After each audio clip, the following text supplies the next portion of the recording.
আসসালামু আলাইকুম, welcome to my channel Diba's cooking.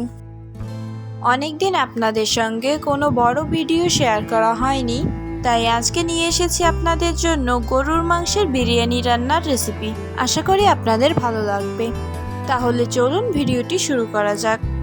প্রথমে আমি পরিমাণ মতো তেল দিয়ে দিয়েছি, তার মধ্যে দিয়ে দিয়েছি পেঁয়াজ কুচি, রসুন কুচি, দারচিনি, এলাচ, লবঙ্গ, গোলমরিচ আর তেজপাতা। এরপর এগুলো কিছুক্ষণ সময় ভেজে নিতে হবে।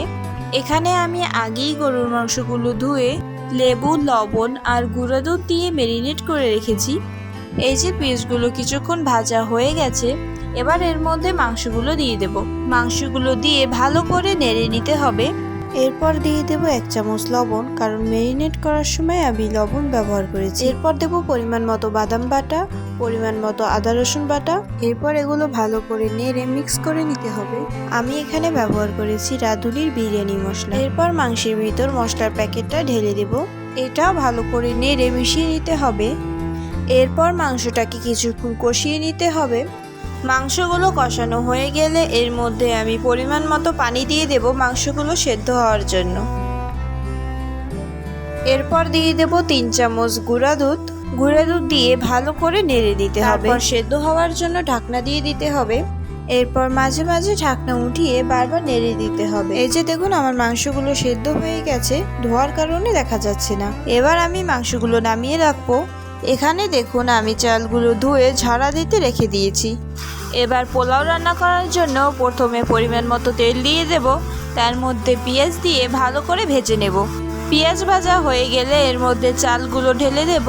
এরপর চালগুলো ঠিক এরকমভাবে নাড়তে হবে, না হলে নিচে লেগে যেতে পারে। এরপর চালগুলো যখন ভাজা ভাজা হয়ে আসবে তখন এর মধ্যে পানি দিয়ে দিতে হবে। এখানে আমি পরিমাণ মতো পানি দিয়ে দিয়েছি। এরপর ঢেকে দিতে হবে পোলাও ভাতটা হওয়ার জন্য। পোলাও ভাতটা হয়ে গেলে এর মধ্যে আমি মাংসগুলো সব ঢেলে দেব। এবার ভালো করে নেড়ে মিশিয়ে নিতে হবে। এর মধ্যে আমি কয়েকটা কাঁচামরিচ চিড়ে দিয়ে দিয়েছি। এরপর কিছুক্ষণ চুলার উপর রেখে নামিয়ে নিতে হবে। নামানোর পর ঠিক এভাবেই চেপে চেপে দিতে হবে। এরকম ভাবে চেপে দিয়ে ঢাকনা দিয়ে রেখে দিতে হবে। তারপর মাঝে মাঝে উঠিয়ে এরকম নেড়ে দিতে হবে, না হলে দলা পেকে যাবে। এই যে দেখুন, আমার বিরিয়ানি রান্না হয়ে গেছে। এবার পরিবেশন করতে হবে। দেখুন বিরিয়ানিটা কতটা ঝরঝরে হয়েছে। আপনাদের কেমন লেগেছে ভিডিওটা? আশা করি ভালো লেগেছে। আপনাদের যদি ভিডিওটি ভালো লেগে থাকে তাহলে লাইক, কমেন্ট, শেয়ার এবং সাবস্ক্রাইব করে পাশে থাকা বেল আইকনটি বাজিয়ে দিবেন। আজকের ভিডিও এ পর্যন্তই। সবাই ভালো থাকবেন। আল্লাহ হাফেজ। দেখা হবে কোনো এক নতুন ভিডিও নিয়ে।